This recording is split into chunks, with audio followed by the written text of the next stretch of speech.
What is going on, guys? It's Super GT here and I'm on Forza 5, and this video I'm going to show you a few ways to avoid rammers. There you go, there's two of them there to try to smash me off at the start. So here we go, Dodge Viper around the Austria track,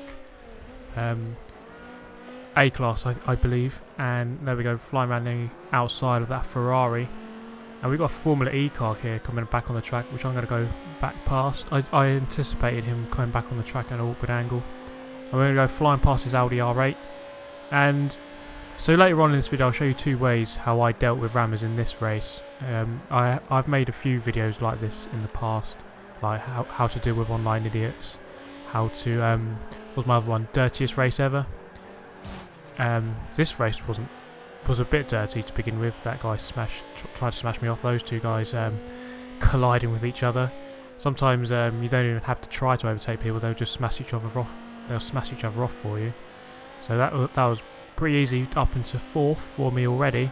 So I'm just going to dive up the inside here and take third place. Now me and this Ferrari, we pretty much run away with this race. Once we both get past the other Ferrari. I think that's another Ferrari in front of us. So yeah, coming around this corner. This track was one of the showcase tracks on the original trailers way back in 2013. And here we go, this is going to be a great move around here. It's going to put it right through the middle, thread the needle through the middle. Yeah, here's another Ferrari. Look at that move, straight through the middle. Just leaves me enough space on the exit without having to resort to contact. And I'm through into first place. And we come through into this tricky final section. Now you have to really run the walls very close, but you also have to be very careful over these bumps here, because they do throw you off quite a lot. And coming up into the last corner, brake down into second gear, use all the exit. It's quite a wide exit. I don't use all the exit there, but you can use all of it to get better traction out of that corner. So we go over the line into lap 2 and take a bit of the curb. Go over the bridge, over the brow of the bridge, and brake. Get your apex early, and turn in nicely. And right, okay, I'm going to talk quickly about my F1 video.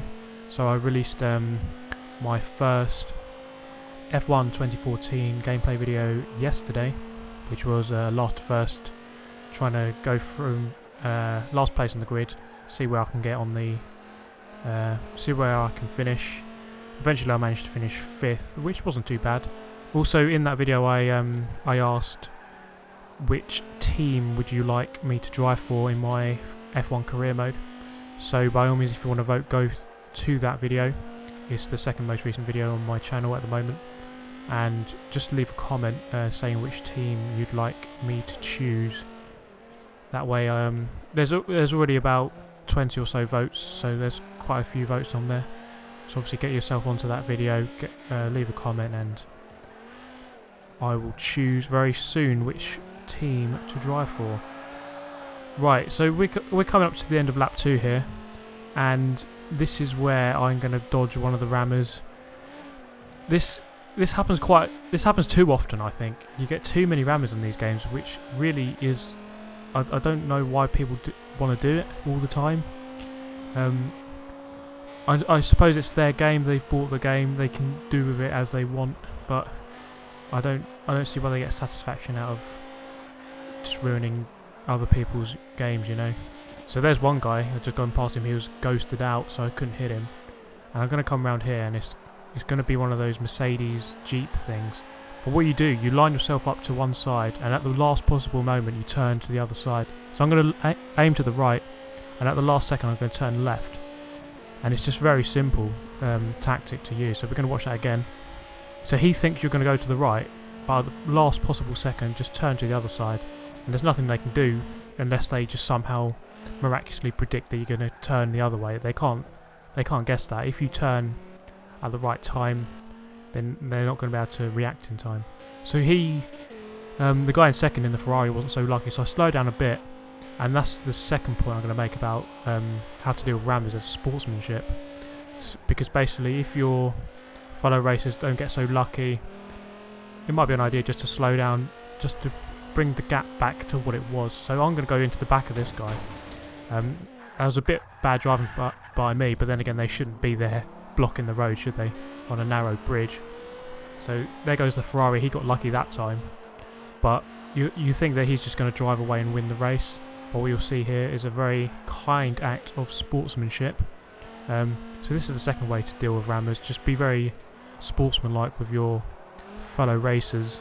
So he's going to pull off to the left here and let me through, which was fair when you think about it, because I was winning 90% of that race, and I just give him a few taps of the brake lights there, so he just knows that I'm very thankful for what he did there. So that was good sportsmanship I think by both of us. I slowed down a bit when he got unlucky, and then he slowed down to let me back past when I got unlucky on the last lap. So there you have it, guys. I hope you enjoyed it. Obviously leave a comment and a like down below if you did enjoy it. Now I'll see you next time. Remember to vote on the F1 video what team you'd like me to use. Okay, thank you very much, guys, and I'll see you next time.